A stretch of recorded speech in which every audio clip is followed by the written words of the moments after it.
The forest that sings at night. That day was supposed to be a simple family getaway. Ballerina Capuchina, in her elegant pink dress and ballet shoes she never took off, cradled Baby Milo against her chest. Beside her, Tung-Tung Sahur, in his oversized flannel shirt and a tilted bucket hat, walked while dragging an overstuffed picnic bag. They arrived at a forest marked on the map as Aranza Forest. But oddly, the wooden sign they passed was covered in strange carvings, scratches, and jumbled numbers. Weird. It looks like someone clawed at the sign, murmured Capuchina. Probably some village kids messing around. Tung-Tung replied, pretending to stay calm. But goosebumps crawled down his arms. Milo giggled in his mother's arms, but the laugh cut off, as if choked by the air itself. He stared at something behind the trees. Capuchina followed his gaze, but saw nothing. The sky slowly darkened, even though it was only 3 in the afternoon. Their steps carried them deeper into the forest. They stumbled upon a clearing surrounded by ancient trees, their shapes resembling people kneeling in prayer. At the center stood a flat stone like an altar, and soft whispers began to rise from the leaves. Capuchina closed her eyes.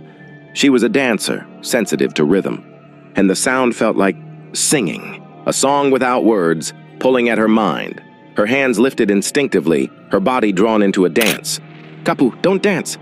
This isn't the time," said Tung-Tung, but his voice echoed like a whisper inside a cave. Capuchina didn't respond. Tung-Tung grabbed her arm, trying to pull her back. But the moment he touched her skin, it felt icy cold. Capuchina opened her eyes. "Something's calling me. They're inviting me to dance," she whispered. "They say I can become one of them. A tree, a song," Milo cried out loud. But even his wail seemed to vanish into the forest, swallowed whole by the silence. Tung-Tung rocked Milo in a panic. "Shh, it's okay, shh." Suddenly, from behind a tree, something emerged. A tall figure wrapped in long, tangled hair, face blank with empty eye sockets. It danced, slowly, then froze. One by one, more figures appeared from the trees, all of them dancing. "This is a ritual," Capuchina whispered. "A ritual to turn visitors into one of them." "What do you mean?" "The people who enter this forest never return. They're transformed into eternal dancers." One of the shadowy beings approached and gently stroked Capuchina's head, then moved its hand as if teaching her new choreography. Capuchina danced again, faster this time. Her eyes turned white. Her body moved bonelessly, guided by a rhythm coming from the ground itself. Tung-Tung screamed her name, but Capuchina no longer heard him. Then, her body lifted. She floated like cotton, spinning in the air, and then she vanished. Milo's cries stopped. The baby fell silent. His eyes stared blankly, slowly turning white like his mother's. "What did you do to them?"